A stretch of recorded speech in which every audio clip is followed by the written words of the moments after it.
The small unincorporated community of Willis, Nebraska lies just west of Jackson in Dakota County. It sits at the crossroads of Highways 20 and 12.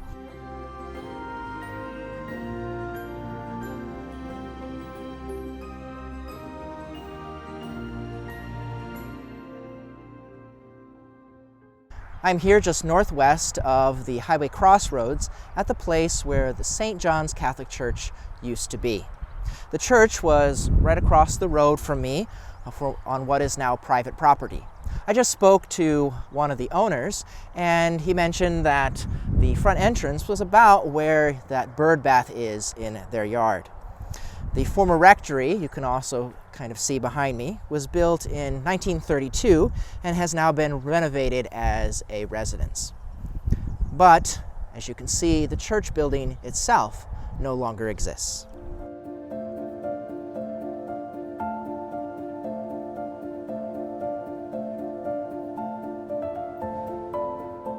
St. John's Parish was organized around 1876, with the initial church being built in 1880 at a spot about 2 miles from here, then called Kelly's Corner. The first location you can find marked on an 1885 map, but I won't be taking you there today, as it is now simply in the midst of fields.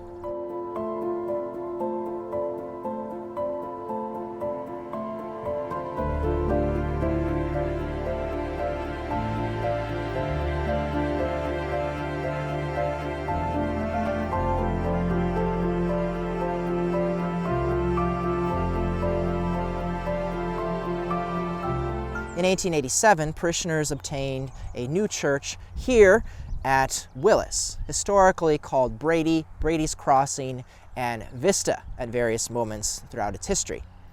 The church was dedicated to St. John the Evangelist.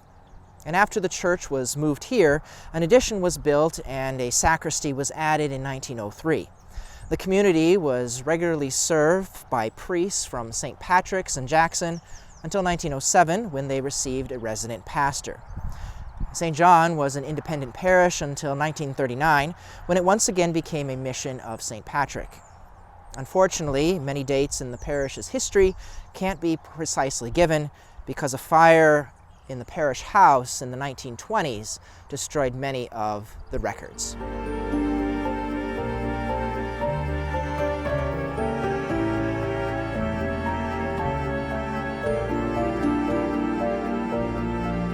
In 1973, St. John's celebrated the ordination of their native son, Father James Cramper, whose family farm was not far from this church.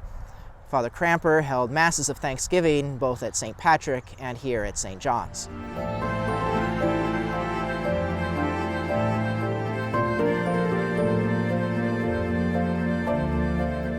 Unfortunately, only 2 years later, in 1975, the parish faced a difficult decision. With only 30 families, reduced priest numbers, and the close proximity of Jackson, parish leaders came to the conclusion to close St. John's Church. Their pastor at the time, Father Thomas Ward, praised the decision. The people saw what needed to be done. They assumed their responsibility. Then Parish Council President Tom Tuig commented, "After a period of tough decision-making, we agreed that we should close the church because of the shortage of priests and the knowledge that St. Patrick's and Jackson could accommodate our families."